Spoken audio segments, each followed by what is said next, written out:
La situazione attualmente è assolutamente tranquilla, non abbiamo casi, avevamo un caso sospetto segnalato che è stato valutato con l'invio dei tamponi allo Spallanzani e l'esito è negativo. Non ha sviluppato coronavirus l'unico caso sospetto registrato in Veneto. Si tratta di un brasiliano rientrato nel Veronese dopo un mese di permanenza in Cina. Per essere definito sospetto, ai fini dell'attivazione del protocollo sanitario, un soggetto non solo deve arrivare dalla Cina, ma presentare febbre superiore o uguale a 38 e dispnea, ovvero respirazione alterata e sofferente. In ogni caso, le strutture sanitarie del Veneto stanno monitorando una casistica molto variegata e che riguarda anche persone rientrate sì dalla Cina, ma con malesseri generali e lievi.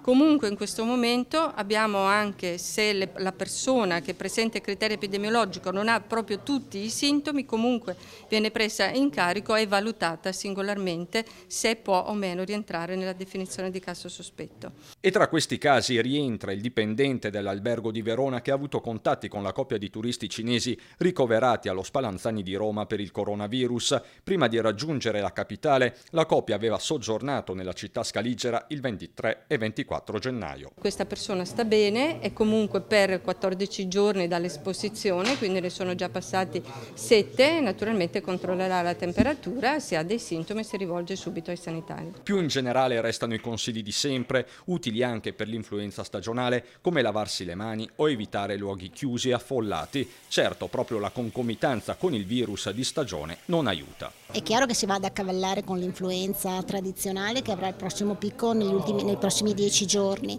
Massima attenzione, massima allerta, i medici di medicina generale sono informati e saranno loro eventualmente a indirizzare le persone.